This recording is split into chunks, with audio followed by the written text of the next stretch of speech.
السلام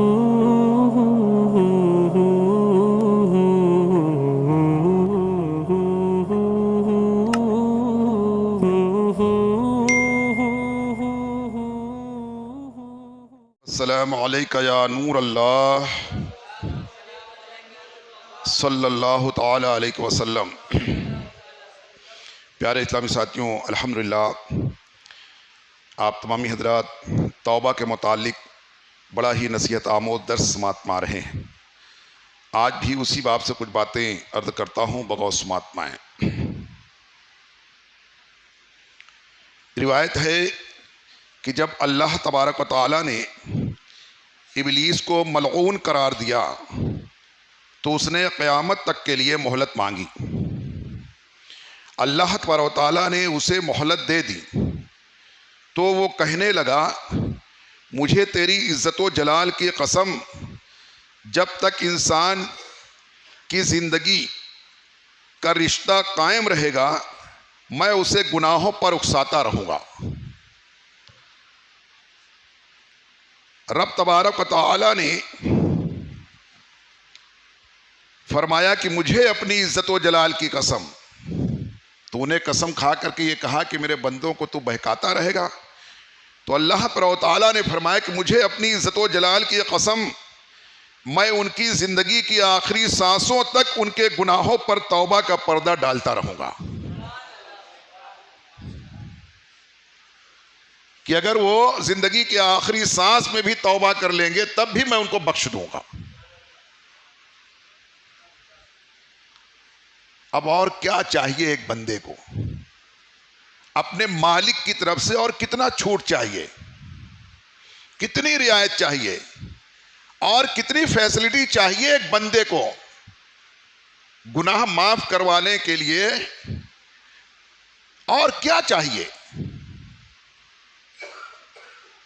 اس لیے بندے کو چونکہ معلوم نہیں ہے کہ میری آخری سانس کب ہوگی، تو چاہیے کہ روز توبہ کرتا رہے، روز گناہ سے بچتا رہے، اور ہو جائے تب بھی نہ ہو تب بھی روز استغفار و توبہ کرتا رہے، بلکہ ہر نماز کے بعد استغفار کرتا رہے،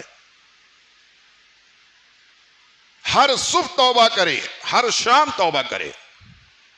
کیا پتا کون سی صبح ہمارے لیے آخری صبح ہوگی، کون سی شام آخری شام ہوگی۔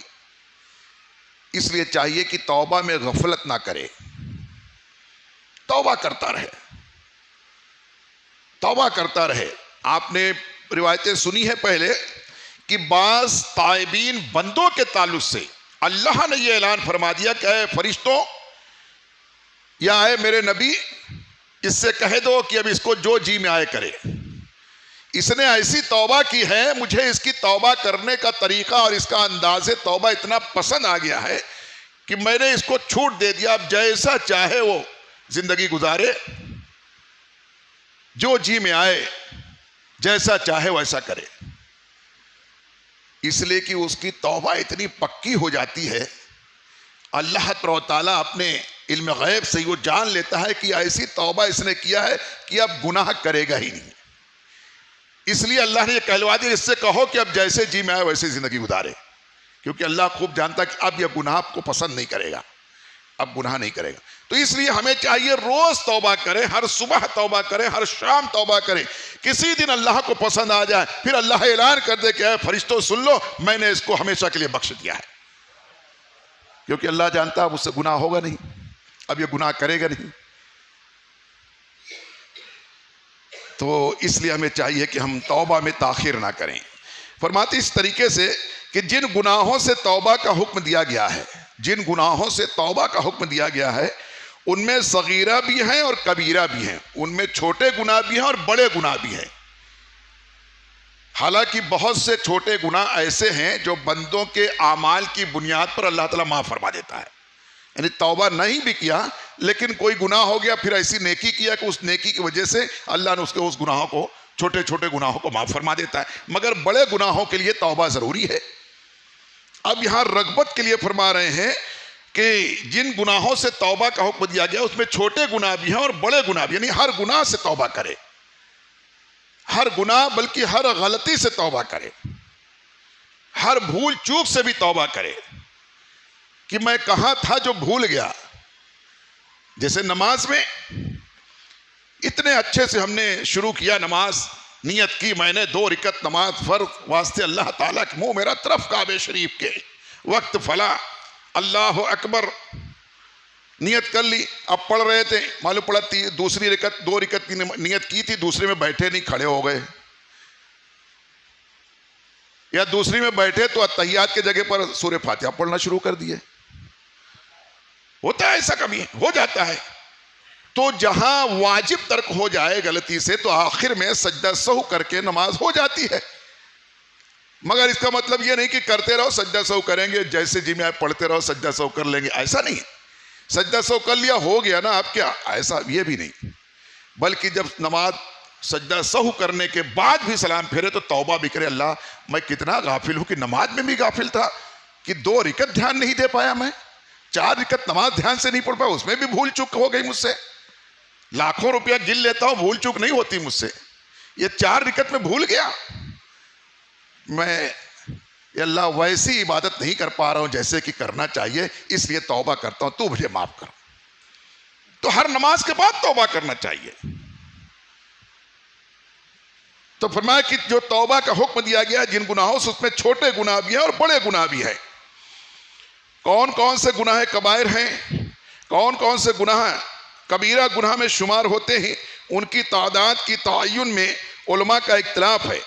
بعض علماء نے 3 اور بعض نے 4 اور کسی نے 7 اور کسی نے 9 اور کسی نے ان کی تعداد 11 بتائی ہے. یہ بڑے بڑے گناہ ہیں. فرماتے ہیں بڑے بڑے گناہوں کی تعداد ایسا متعین ایک دم ایگزیکٹ یعنی بتایا نہیں دیا گیا کہ بس یہ 3 گناہ جو ہے یہی ہے بڑے, باقی سب چھوٹے ہیں.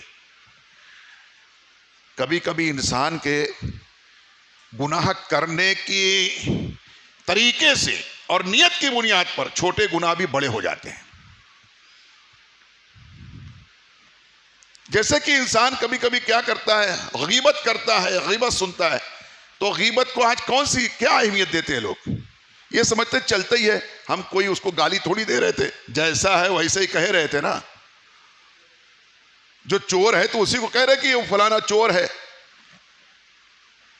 ہم ایسے ہی تو کہہ رہے جیسا وہ ہے ویسے. فرمایا یہی تو غیبت ہے, جیسا جو ہے ویسا کہنا یہی غیبت ہے, اور جیسا جو نہیں ہے ویسا کرنا فرمایا یہ تو بہتان ہے کہ وہ ایسا ہے نہیں پھر بھی تم کہہ رہے ہو ایسا ہے. فرمایا یہ تو بہتان ہے, اس سے بھی بڑا. تو غیبت کو لوگ معمولی سمجھتے ہیں. فرمایا یہ غیبت جو ہے یہ گناہ کبیرہ ہے, یہ بڑا گناہ ہے, بغیر توبہ کے معاف نہیں ہوگا. ساتھ ہی ساتھ کسی کی تذلیل کے لیے, بے عزت کرنے کے لیے تم نے اس کی برائی کی, غیبت کی, فرمایا کہ توبہ بھی کرو اور جا کے اس سے معافی بھی مانگو. جس کی غیبت کی اس سے جا کے معافی بھی مانگو, یار معاف کرنا, ہو بات میں بات نکل گئی اور میں نے آپ کے تعلق سے ایسا کہہ دیا, مجھ کے بہت شرمندگی ہے, مجھے معاف کر دو. تو فرمایا کہ یہ بھی ایسے بہت سارے گناہ جس کو لوگ چھوٹا سمجھ کے کرتے ہیں مگر وہ گناہ بڑا ہوتا ہے, گناہ کبیرہ ہوتا ہے. حضرت ابن عباس رضی اللہ عنہ تک جب حضرت عمر رضی اللہ تعالیٰ عنہ کا یہ قول پہنچا کہ کبائر صرف 7 ہیں, تو آپ نے فرمایا کہ 7 کہنے سے تو 70 کہنا بہتر ہے. 7 کہتے ہو, اس سے بہتر ہے کہ 70 کہو, ورنہ لوگ 7 کو کنارے کر دیں گے, باقی سب اعلانیہ کریں گے کہ چھوٹے گناہ ہیں, بغیر توبہ کے معاف ہو جائیں گے. آپ فرمایا کرتے تھے کہ اللہ تعالیٰ نے جس کی ممانعت فرما دی ہے وہ کبیرہ ہے. آپ کا قول یہ ہے حضرت ابن عمر رضی اللہ عنہ کا کہ جن چیزوں سے اللہ نے منع فرما دیا ہے وہ سب بڑے گناہ ہیں, وہ سب کبیرہ گناہ ہیں. اور فرماتے ہیں بعض کا قول یہ ہے کہ ہر وہ گناہ جس کی سزا میں دوزخ کی وعید ہے وہ کبیرہ گناہ ہے. بعض صحابہ اکرام نے اور علماء نے یہ فرمایا کہ ہر وہ گناہ جس کی سزا میں یہ سنایا گیا کہ اس کی وجہ سے بندہ جہنم میں جائے گا, تو فرمایا کہ وہ گناہ کبیرہ ہے, وہ بڑا گناہ ہے. جہنم میں یہی چھوٹے موٹے گناہوں کی وجہ سے جانے کی وعید نہیں آئی ہے. بڑے گناہوں کے، تو جن گناہوں کی وجہ سے جہنم میں جانے کا حکم دیا گیا ہے فرمایا وہ بڑے گناہ ہیں. اور فرماتے ہیں گناہ صغیرہ بے شمار ہیں. گناہ صغیرہ چھوٹے گناہ بہت ہیں، بے شمار، ان کا تعداد نہیں متعین ہے، اور ان کی شناخت اور ان کی تعداد کے اظہار کا کوئی طریقہ نہیں. صرف شہادت اور بصیرت سے ان کو پہچانا جا سکتا ہے.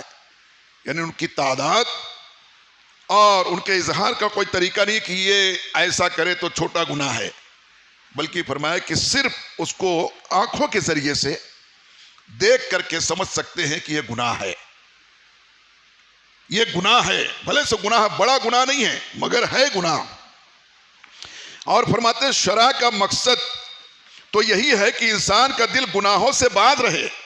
شریعت کا جو حکم ہے اس کا مقصد یہی ہے، جو بتایا کہ یہ کرو گے تو یہ سزا ملے گی، یہ کرو گے تو یہ سزا ملے گی، اس کی یہ سزا ہے، اس پر یہ تاوان ہے، اس پر یہ حکم ہے، اس کی میں یہ جو ہے تو کفارہ ہے. فرمایا یہ اسی لیے ہے تاکہ بندہ گناہ نہ کرے، تاکہ بندہ گناہ نہ کرے، گناہ سے بچتا رہے. شریعت کا جو حکم ہے، ورنہ اگر اللہ پکڑنے پر آ جائے گا، حساب لینے پر، گرفت کرنے پر، ایک چھوٹا سا گناہ بھی جہنم میں ڈالنے کے لیے ہو جائے گا. یعنی وہاں یہ نہیں ہے کہ چھوٹا سا تو چھوٹی غلطی کی ہے، بلکہ یہ دیکھنا ہے کہ نافرمانی کس کی ہے. تجھے ڈر نہیں لگا؟ وزیر کی نافرمانی کرنا اور ہے، بادشاہ کی نافرمانی کرنا اور ہے. اگر وزیر کہہ دے کہ کھڑے ہو جاؤ تو کبھی رعایا میں سے کوئی جو ہے ٹال مٹول کر سکتا ہے، دیر آرام سے کھڑا ہوگا، نہیں کھڑا ہوگا. لیکن بادشاہ کہہ دے پھر بھی کھڑا نہ ہو تو بادشاہ چھوڑے گا؟ تو جب دنیاوی بادشاہوں کا یہ حال ہے کہ کہہ دے کھڑے ہو جاؤ، نہ کھڑے ہو تو بولے گردن مار دو. تو جو تمام بادشاہوں کا بادشاہ ہے، احکم الحاکمین ہے، جب کوئی اس کا حکم نہیں مانے گا تو اس کو جینے کا کیسے حق رہے گا؟ پھر اس کی کیا سزا ہوگی؟ تو دنیاوی اعتبار سے تو ہونا یہ چاہیے کہ اس کی گردن بھی مارو، بعد میں اس کی بوٹی بوٹی کرو، بلکہ اس کو کیما کر ڈالو. اتنے بڑے حاکم سے اس کو خوف نہیں آیا. مگر وہی رب نے فرمایا کہ میری رحمت جو ہے میرے غضب پر غالب ہے. میں بہت رحمت کرنا چاہتا ہوں اپنے بندوں پر، شرط یہ ہے کہ میری رحمت کی طرف قدم بڑھائے تو صحیح، توبہ کرے تو صحیح، آنسو بہائے تو صحیح. وہ جلاد نہیں ہے، وہ ظالم نہیں ہے، وہ قہار ہے، جبار ہے، گنہگاروں کے لیے، ظالموں کے لیے، نافرمانوں کے لیے. مگر پھر بھی خود فرماتا ہے کہ بے شک اللہ کی رحمت جو ہے اس کے غضب پر غالب ہے، اس کی رحیمی جو ہے اس کے قہاری پر غالب ہے، اس کے جباری پر اس کا کریم ہونا غالب ہے. یہ فرماتا ہے. اور فرمایا اسی طریقے سے کہ اگر مومن کبیرہ گناہوں سے توبہ کر لیتا ہے تو صغیرہ گناہ اس کے ضمن میں آ جاتے ہیں. اللہ تبارک و تعالی کا ارشاد ہے کہ اگر تم گناہ کبیرہ سے اجتناب کرو گے تو تمہاری چھوٹی برائیاں یعنی صغیرہ گناہ ہم خود ہی معاف کر دیں گے. فرمایا اگر تم بڑے بڑے گناہ صغیرہ سے، بڑے گناہوں سے بچتے رہو گے تو تمہاری چھوٹی غلطیاں جو ہے ہم خود ہی معاف کر دیں گے. تم گناہوں سے بچو، بڑے گناہوں سے بچو، تم بڑے گناہوں سے بچو، اور اگر ہو جائے تو اس سے توبہ کرو. جب بڑے گناہ سے توبہ کرو گے تو چھوٹے گناہ کو ہم یوں ہی معاف کر دیں گے، چھوٹے گناہ کو یوں ہی معاف کر دیں گے. اور فرمایا کہ لیکن معافی کے اس ارشاد سے کسی کو لالچ میں نہ آنا چاہیے کہ چلو ٹھیک ہے جب کوئی بڑا گناہ کریں گے تب توبہ کریں گے تو اس کے صدقے میں جو روزانہ کر رہے چھوٹا چھوٹا یہ بھی معاف ہو جائیں گے. فرمایا کہ یہ بشارت سن کر کے یا خوشخبری سن کر کے کوئی لالچ میں نہ پڑ جائے کہ چھوٹا چھوٹا گناہ کرتے ہیں، جب بڑا گناہ کبھی کریں گے تو توبہ کریں گے تو اس کے صدقے میں یہ. فرمایا کہ پتہ نہیں کب وہ دن آئے گا کہ نہیں آئے گا، اس لیے آج جو چھوٹا چھوٹا ہو جا رہا ہے اس سے آج ہی توبہ کر لو، اس کو جمع مت ہونے دو. ورنہ جیسے کل میں نے حدیث پاک عرض کیا تھا آپ کے سامنے کہ چھوٹا چھوٹا جمع ہوتے ہوتے وہی بڑا ہو جاتا ہے، پہاڑوں کے مانند ہو جاتا ہے. بلکہ تمام صغائر اور کبائر گناہوں سے سچی توبہ کر لینا چاہیے. یہ فرماتے ہیں اس کو جمع مت ہونے دو، کل پر مت ٹالو، بلکہ آج ہی اس سے سچی توبہ کر لو. فرماتے صغیرہ گناہوں کو حقیر نہ سمجھنا چاہیے، چھوٹے گناہوں کو ہلکا مت سمجھو. چھوٹے گناہوں کو ہلکا معمولی مت سمجھو. کسی کا اگر سفید صاف ستھرا لباس ہے اور اس پہ ایک چھوٹا سا کالا دھبا پڑ جائے, چھیٹا پڑ جائے, تو دیکھ کر بولے جانے دو. پھر بعد میں ایک دھبا اور پڑ جائے, دیکھ کر بولے جانے دو, چھوٹا سا ہے, کوئی زیادہ نہیں. پھر اور پڑ جائے. ایسے پڑھتے پڑھتے جب زیادہ ہو جائے گا تب اس کی سفیدی باقی رہ جائے گی, پھر اس کی خوبصورتی باقی رہ جائے گی. اب جب خوبصورتی اس کی ختم ہو گئی تو خود جو ہے تو اس کو پسند نہیں کرے گا. جب یہ خود پسند نہیں کرے گا تو سامنے والا جس کے سامنے پیش کرنا وہ کیسے پسند کرے گا؟ اس لیے فرمایا جب ایک دھبا, ایک داغ, ایک چھیٹا پڑا تبھی صاف کر لو, تبھی اس کو صاف کر دو. ورنہ ایک ایک پڑھتے پڑھتے اتنے دھبے ہو جائیں گے کہ ان دھبے میں ابھی کون سا پڑا پتہ بھی نہیں چلے گا. ان دھبوں میں, داغ میں آج کون سا پڑا یہ معلوم بھی نہیں پڑے گا. آپ یہ سمجھے گے تو پہلے ہی سے پڑا ہوا, جانے دو, وہ پہلے کا ہے. کوئی پوچھے بولے یہ پہلے سے ہوا ہے, وہ پتہ ہی نہیں چلے گا کہ آج کون سا داغ پڑا ہے. اس لیے چھڑا دو گے, پھر کوئی پڑے گا فوراً معلوم پڑ جائے ارے آج پھر داغ پڑ گیا, تو پھر اس کو چھڑا دو گے. اس لیے فرمایا کہ اس کو جمع مت ہونے دو اور اسے حقیر مت سمجھو, معمولی مت سمجھو, بلکہ اس کو چھڑا لو. توبہ کر کے اپنے دل سے اس داغ کو, گناہ کے داغ کو چھڑا لو, صاف کر لو. بے شک پہاڑ پتھر ہی سے بنتے ہیں. فرمایا بے شک یہ بڑے بڑے جو پہاڑ دکھ رہے ہیں یہ چھوٹے چھوٹے پتھروں سے ہی بنتے ہیں. یہ کوئی پہاڑ آسمان سے نہیں نازل ہوتا ہے جب پہاڑ کی شکل لے کر, بلکہ یہی پہاڑ پتھروں سے ہی بنتے ہیں. حضرت انس رضی اللہ عنہ سے روایت ہے کہ ایک میدان میں جہاں نہ لکڑیاں موجود تھیں اور نہ کوئی دوسری چیز, وہاں رسول اکرم نور مجسم صلی اللہ علیہ وسلم نے اپنے اصحاب کرام کے ساتھ فروکش فرمایا. حضور علیہ السلام نے لکڑیاں جمع کرنے کا حکم فرمایا تو اصحاب کرام رضوان اللہ علیہ مجمعین نے عرض کیا کہ یا رسول اللہ علیہ السلام ہمیں لکڑیاں تو نظر نہیں آتی ہیں. جیسا کہ کل آپ نے اس بات میں آیا تھا کہ ایسی جگہ پر پڑاؤ فرمایا, خیمہ زن ہوئے کہ وہاں لکڑیاں نظر نہیں آتی تھی, اور نبی علیہ السلام نے کھانا پکانے کے لیے فرمایا صحابہ کرام سے کہ لکڑیاں جمع کرو. تو صحابہ کرام گھوم کے آگے اور عرض کیا کہ اللہ علیہ السلام یہاں تو لکڑیاں تو نظر نہیں آتی. فرمایا کسی چیز کو حقیر نہ جانو, کسی چیز کو چھوٹا مت سمجھو, ہلکا مت سمجھو. جو چیز ملے اسے لے آؤ, جو تنکا پنکا ملے, سیک پتے, اسے لے آؤ, کسی چیز کو حقیر نہ جانو. چنانچہ صحابہ کرام رضوان اللہ علیہ مجمعین ادھر ادھر پھیل گئے اور کچھ نہ کچھ اٹھا لائے اور ایک جگہ جمع کر دیا. چنانچہ ایک بڑا ڈھیر لگ گیا. یہ حدیث پاک ہے. ایک مرتبہ گھوم کے آ گئے, کہا لکڑیاں نظر نہیں آتی. نبی علیہ السلام نے فرمایا کہ جاؤ جو کچھ بھی نظر پڑے کسی کو چھوٹا مت سمجھو, تنکا پنکا جو بھی ملے سب جلانے کے کام آئیں گے, سب سے کام ہو جائے گا, آگ جل جائے گی, لے آؤ. تو پھر پھیل گئے اور جا کر کے اس کو جو ملا لے کر کے آئے, یہاں تک کہ ایک بڑا سا ڈھیر جمع ہو گیا. اس وقت حضور علیہ السلام نے فرمایا کیا تم کو معلوم نہیں یہی حال اس خیر و شر کا ہے, اس نیکی اور گناہ کا ہے. یہی حال جس کو حقیر سمجھا جاتا ہے, چھوٹا چھوٹے سے اور بڑا بڑے سے مل کر اور خیر سے اور شر سے مل کر کے ہی امار ہو جاتا ہے. فرمایا کہ یہ چھوٹا چھوٹا جو رہتا ہے, یہ چھوٹا گناہ بڑے گناہ سے مل کر کے بھی بڑا, اس کو اور بڑا کر دیتا ہے. اسی طرح سے چھوٹی نیکیاں بڑی نیکی سے مل کر کے اس کو اور بڑی کر دیتی ہیں. اس لیے کسی چھوٹے کو چھوٹا مت جانو, چھوٹے گناہ کو چھوٹا جان کے مت کرو, اور چھوٹی نیکی کو چھوٹا سمجھ کر کے چھوڑ مت دو, بلکہ اس کو بھی کر لو. روایتوں میں آتا ہے کل بروز قیامت اللہ تبارک و تعالی جب یوم حساب ہوگا اس وقت میں بعض بندوں کے اعمال جب تولے جائیں گے تو ان میں فرائض کی کمی ہوگی یا فرائض میں کچھ کمی ہوگی. جیسے اللہ ماشاء اللہ نماز پڑھی جاتی ہے, پڑھتے ہیں, اللہ کا فضل ہے, مگر ہمارا کبھی دل لگتا ہے کبھی نہیں لگتا, کبھی خوب اچھی پڑھ لیتے کبھی نہیں بھی پڑھ پاتے, پتہ نہیں اللہ کو کون سی منظور ہے, قبول ہے, پسند آ رہی کہ نہیں پسند آ رہی. بہرحال فرض ادا کر رہا ہے بندہ, تو یہ سب تولے جائیں گے. اب فرائض کی ادائیگی میں کمی ہے تو اس وقت میں اللہ فرمائے گا کہ اے میرے فرشتوں دیکھو اس کی کچھ نفلی عبادتیں ہیں. یہ حدیث پاک ہے. اللہ فرمائے گا کہ اے فرشتوں دیکھو اس بندے کے کچھ نفلی اعمال ہیں, نفلی عبادتیں جنہیں چھوٹا سمجھ کے لوگ چھوڑ دیتے ہیں. تو فرشتے عرض کریں ہاں اس کے نفلی عبادتیں چھوٹی چھوٹی عبادتیں اور ہیں, لیکن اس کے فرائض مکمل نہیں ہیں, فرائض میں بہت کمی ہے. اللہ فرمائے گا کہ ان نفلی عبادتوں کو فرض کے ساتھ ملا دو، یعنی چاندی کو سونے کے ساتھ ملا کے تول دو۔ آج میری رحمت بہت جو تو عروج پر ہے، میں اپنے بندوں کو کسی بھی طریقے سے بخشنا چاہتا ہوں، تو یہ چھوٹی سمجھ کے چھوڑو مت کسی چھوٹے عمل کو، کسی چھوٹی نیکی کو۔